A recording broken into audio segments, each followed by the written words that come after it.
Hey, friends. I'm going to figure out if I'm standing up or sitting down today. Hi. How's everybody? Let's try sitting down. That's good.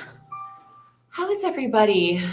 It is Wednesday at 7 o'clock. What do we do every Wednesday at 7 o'clock for the past 3 years? I'm Joni Bates, founder and CEO of JB & Co., powered by Keller Williams, and we do Wine Wednesday. And what do we do for Wine Wednesday? Well, some housekeeping.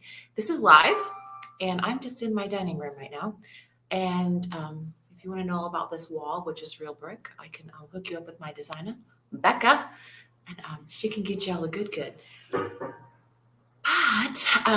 we talk about real estate. We talk about kids. We talk about dogs. We talk about real estate. We talk about houses. We talk about real estate. We talk about husbands. We talk about real estate. We do girlfriend talk. We do all the things, right? Every Wednesday at 7 o'clock. It's just kind of a chance to gather and for me to give you information because I'm a big geek about real estate. Like a big geek.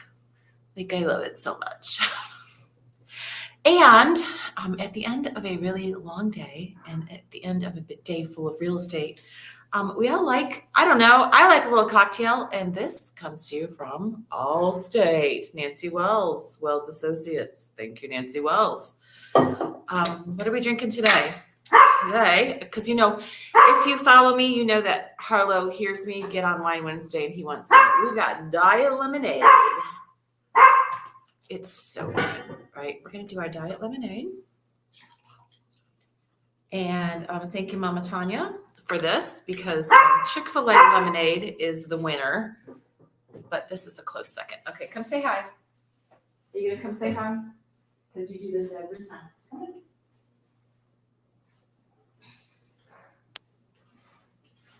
Okay. He's back. Here he is. Here's Harlow. Harlow needs a haircut. You better, Harlow. You could know. What is it? You just don't like me talking to other people? And then a little bit of the yummy. Because it is so yummy. Thank you, Becca. Because this is your version of the Mama Tanya happy, fun party in a cup. Mama Tanya does vodka and lemonade, and Becca does tequila. Cheers. And it just spilled all over me. Okay, what are we talking about today? We are talking about my favorite people in the world, buyers. My little buyers out there looking to buy homes. We're talking about the difference between your needs and your wants. So more housekeeping. If you want to chat with me, just comment and I will see your comments and I will put them across the screen and we can all chat about whatever your question is or about your insights. And my Wine Wednesdays are really for everybody. They're for the consumer as well as real estate agents, new, old, in between. Kind of like a shortcut for real estate agents, because if you go through all my videos on my website, you're going to get some real good. You're going to get secret sauce. You're going to figure out how to do some things at a really high level that people aren't really talking about. So there's that too. Okay, let's talk about buyers. We're going to talk about needs versus wants with our buyers. And honestly, y'all, the first thing that I'm going to talk about is what can you afford? I know that scrolling on your phone, looking at houses on Redfin and Zillow and all those sites and my website, looking at all those houses is really fun. I mean, it is really fun to do. It's fun to see, design trends and what's going for what in different markets. But when you're really serious, you need to get an agent. Okay? You got to get an agent. And I caution you that when you go to open houses, absolutely go to open houses. Even if you don't have an agent, you might want to say you do have an agent. because I'm a professional at this. If I'm holding an open house, it's not necessarily to sell the house, it's to pick you up. It's my job to pick you up as an unrepresented buyer, put you in my pocket, take you home with me, and you become my buyer.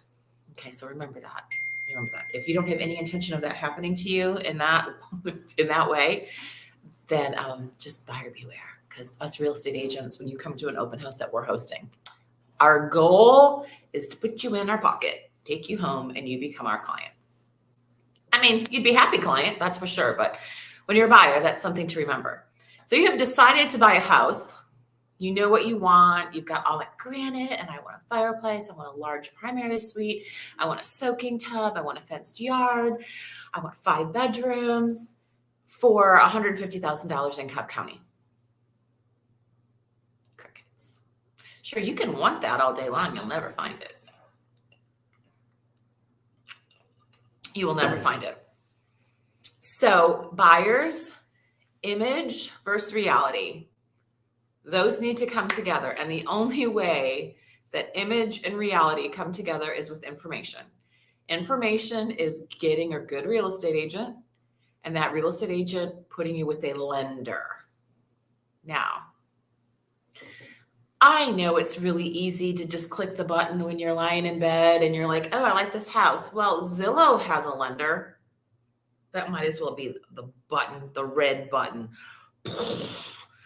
Zillow's not really a lender. Rocket Mortgage is not a lender. Those are 1-800 numbers, huge buildings with no real person who knows you and can get to know you and understand what you need and work with you and get creative. Guys, you might have to do a little bit of work. Use a local lender, okay? And that local lender is going to make sure you don't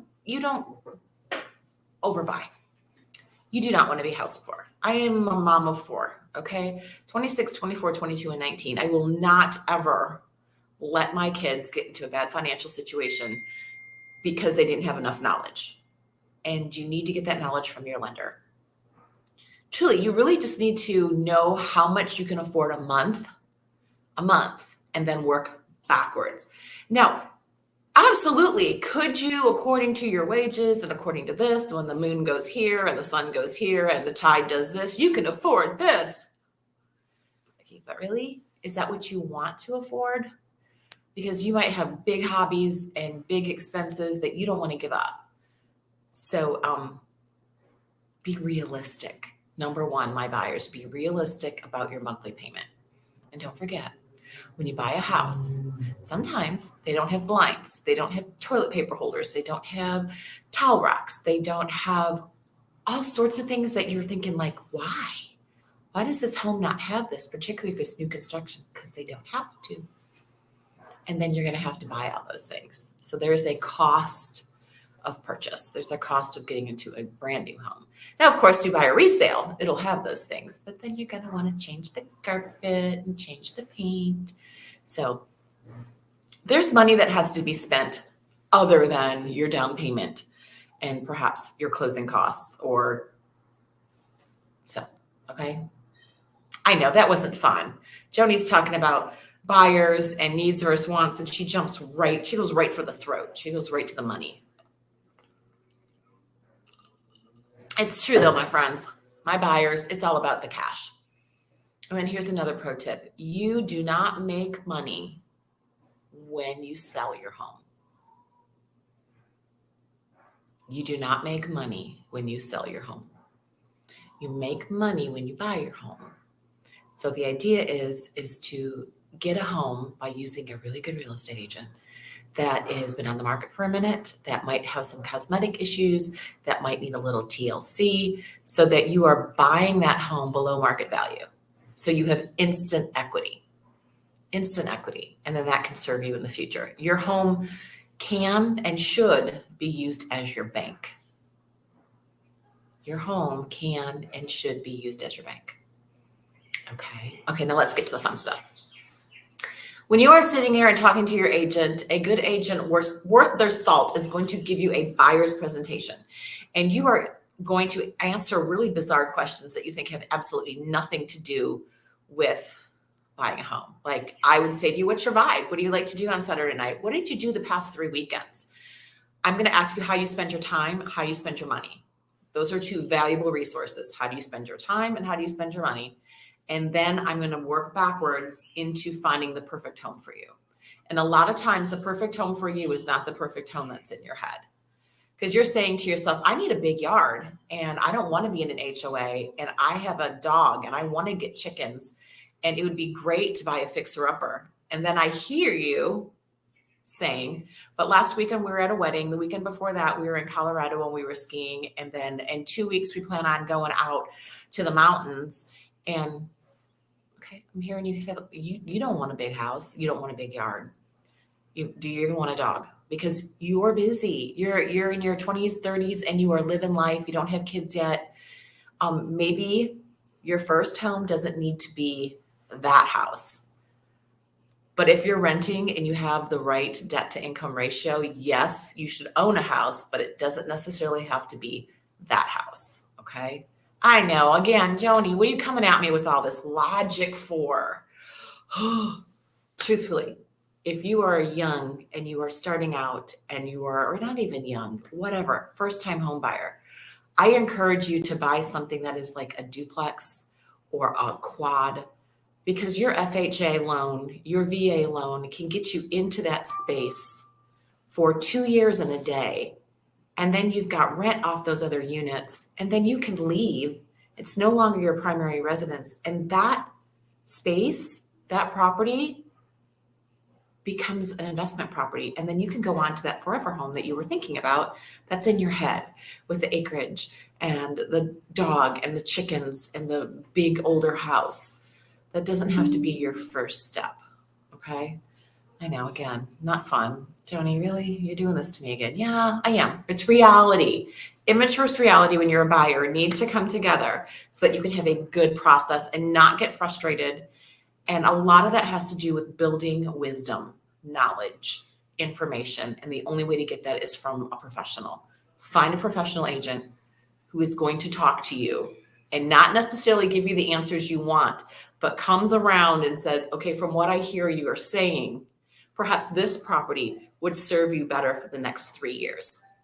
And then let's look at moving on to that next step property, stepping stones, into that property that you're really looking for. Okay. So now that you've figured out your money and you've got your image versus reality all lined up, and maybe you've purchased a duplex on your FHA loan and it has been 2 years and 1 day, and they come to me saying, hey, we got a renter next door. We got one lined up for us. We're ready to move on to the next step. We're going to stair step up to the next house. And now we're ready to do it. Excellent. So I'm going to have paper. You're going to have paper. You do your phone, whatever y'all do. And we're going to start making columns of, I have to have this, and I really want to have this. So you have to have 2.5 bedrooms. You have to have 2.5 baths. 3 bedrooms. You have to have an HOA like that. You realize it's really important that you want an HOA with a swim tennis community, and you want excellent schools. Okay. Structure. Okay. That's excellent. Let's work on that. And then there's the things that are sparkly. Like maybe you want granite, or maybe you want some,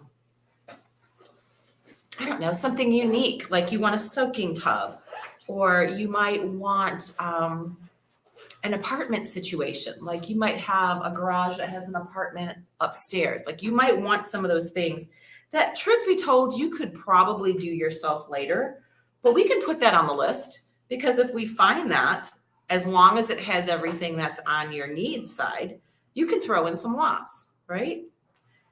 So, and then we go into every house, and I'm telling y'all, we're not going to see 15 houses. If your agent's taking you to see 15 houses in 1 day, first of all, that agent is crazy and exhausted. You're going to forget. You're going to forget what these houses even look like. You're going to start blending primary suites with one house and attaching it to a kitchen of another house, and it's going to get confusing. There's only so much that your iPhone can do as far as taking pictures. As far as taking pictures of where you've been, you're going to get confused. You're going to get overwhelmed. 5 houses. I want you to see 5 houses. That's it. Just see 5. Okay. And then after whoever the decision makers are, y'all walk into the house, and I'm going to keep my mouth shut. and I'm not going to say what your agent's going to do, but I'm going to keep my mouth shut. And y'all are going to walk around that house. You're going to walk around that house, and I'm going to stay in the kitchen. Chances are I've already previewed this house. I've already been there. I know what it looks like.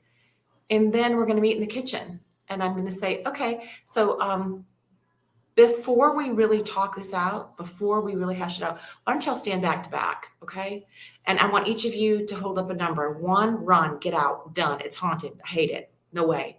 Reminds me of my ex-boyfriend, something, whatever. Hate it. And 5 is give it to me, give it to me, give it to me. I'm going to pay right now. I want it. So they're standing back to back. Let's say mom says 5. Dad says 4. Okay, turn around. Mom's a 5, dad's a 4. You're almost there. Tell me why. Tell me why your numbers are the way they are. Dad says, well, I like the house, but I really didn't like the fact that the basement is unfinished. That doesn't work for me. Okay, so that's almost a deal breaker for dad. No one knew this, but now that he's in the space and in the zone and in the activity, he realizes a finished basement is pretty important. To mom's like, I'm never going to go down there anyways. I love the main. I love what's happening on the main. I love the flow. I love the look. I love the feel. It's perfect for the family.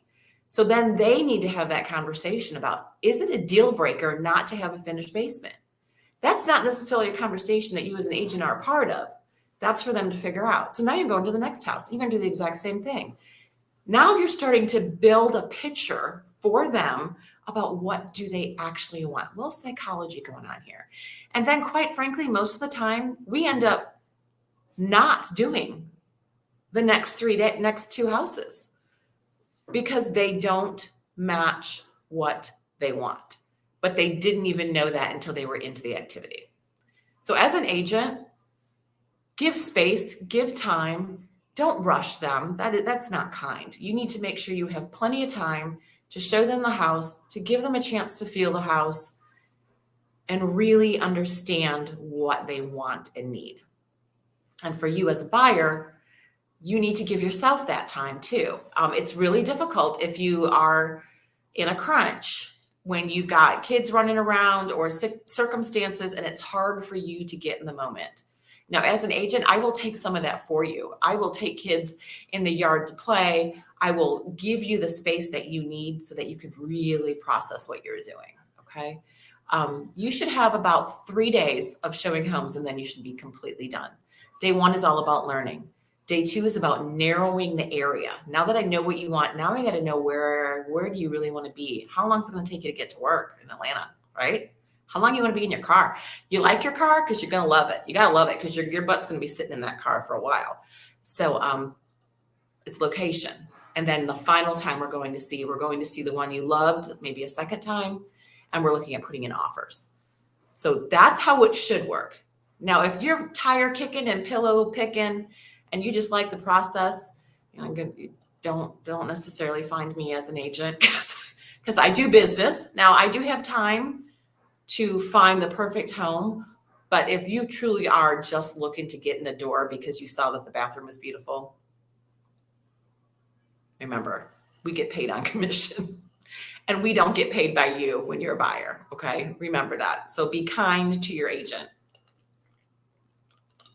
You know what I'm saying? Be kind to your agent. We do not get paid unless we find you a house. And it is worth the process. It is worth the expertise of going through, but the seller pays the buying agent. So that's a bonus. As a buyer, you do not pay your agent. Okay. That is a huge, huge thing for y'all to know. Okay. And then honestly, you get to the process of submitting an offer. I can't emphasize this enough, and I'm going to say it 4 or 5 times. When you find the home that you want and you have talked to your agent and they have written the offer and everyone understands what's happening and your lender knows everything that's happening. And if you're not telling them, then your agent should be. And you win the deal. You get the phone call. I say, congratulations, we're in, we got it. We won the deal. That's not where it ends. Okay. That's not where it ends. Now you have to pay for an inspection. An inspection is going to cost you about $400. Okay. You have to pay for that. Now, if you want to waive the inspection, you can, but that's dumb. I mean, unless you're a contractor. And on my homes, I know what I'm doing, and I still always hire an inspector. I always want to have those professional eyes looking at what I don't know. And then you're going to get a report from that inspector, and then the agent and you, the buyer, are going to sit down and go through this report. Now, the intention of that report is not to scare the crap out of you. It is not to send you like in a complete tizzy and that you don't want this house anymore, okay? The inspector's job is to pick apart that home all the way down. Now, that is not what you ask for. The only things you ask for as a buyer so that you don't make everyone miserable are safety things, okay? We want to cover all the big systems. What's the roof doing? What's the HVAC doing, which is your heating and air, okay? What's the plumbing doing? What's the electrical doing? And what's your structure doing? Those are your 5 big ones. We don't want a fire. We don't want it to fall down, and we don't want anything crazy happening. If those 5 things are buttoned up, and there's a couple of cosmetic things that you'd like fixed, like maybe there's something on the stove that's not clicking, it's not igniting, absolutely. We will ask for those things. But what we're not doing is sending 4 pages over of asks, because I'm not a good agent, and that's not a good way to do business. That's not what an agreement to address concerns is for. It's primarily for safety issues, okay? And then we negotiate. We say, okay, if you can do these things, that would be great. I'm going to need to see receipts, and I'm going to see it done by a licensed bonded professional, and I'm going to be checking it 3 days before closing to make sure it's actually done. And they're going to be like, oh, really? I'm like, or you can give us closing costs, maybe $7,000 in closing costs based on what I see that needs to be done here. And they're like, okay, I'd much rather just give closing costs than have to deal with that. Great, done. Okay, do you see all that happened behind the scenes? You as a buyer don't necessarily know. You've looked at a report, you've paid for an inspection, and then your agent is negotiating on your behalf. Got it? Okay, that is an opportunity for you to have a negotiating moment. You can either get something, let's say in lieu of you taking care of the electrical, I'd like the pool table. That's when this kind of thing happens, all right? After that happens, you get through your due diligence, which is the time where you get to leave 3, 5, 7, 10 days for any reason. And that's when your inspections are happening. Once you finish due diligence, if you leave, the earnest money that you have put down, which is your promise money, you will lose that earnest money if you leave after your due diligence period. Again, this is stuff your agent needs to educate you on because it's your money, it's in your pocket, and you will lose it if you decide after due diligence that you're done, that you don't want to do it. That's the law. Okay? After all that is done, your lender is rolling. Your lender is getting you going because they want to get you to the table. They are going to order an appraisal. Again, you're not really doing anything but paying for it. They're going to be like, I got to pay for an appraisal. You sure do. And it's separate. So remember, you're paying for an inspection, you're paying for an appraisal. After that appraisal is paid for, this is another opportunity to negotiate. What if that home did not appraise? Didn't appraise. So we're buying a $350 home. It appraised for $325. Home did not appraise. So now you as a buyer get to come back and have another negotiation. You're talking to your agent. You say, okay, it didn't appraise. So that means the lender is not going to give us the amount of money we need. What do? We go back. We go back to the seller and we say, hey, this is what's happening. Then usually, in most cases, you meet in the middle. So the seller would come down on their price and you might come up a little bit, meet in the middle, and everyone's happy. So there's a lot of moving parts, right? Yes, you've chosen your home, but you're still doing all different things afterwards. And your agent needs to walk you through that flow chart.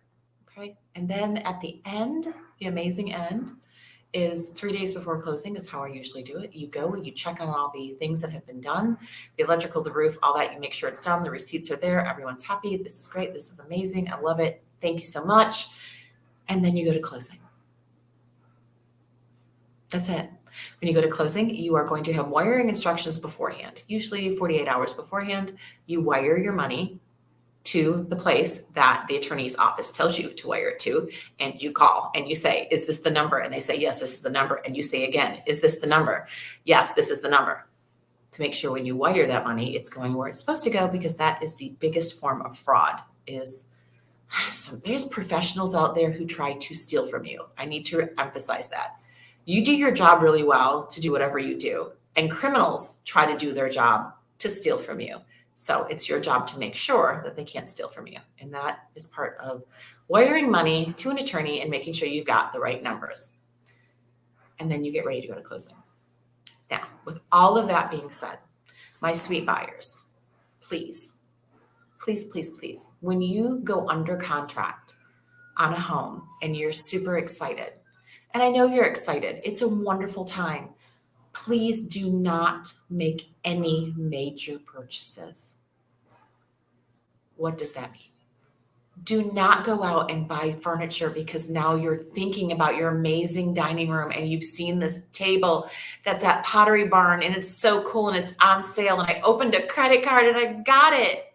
What did you just do? Your debt to income ratio that your lender worked hard on is now different and you will be denied for the home. Yeah, the home that you want to put that table in, you just screwed it up.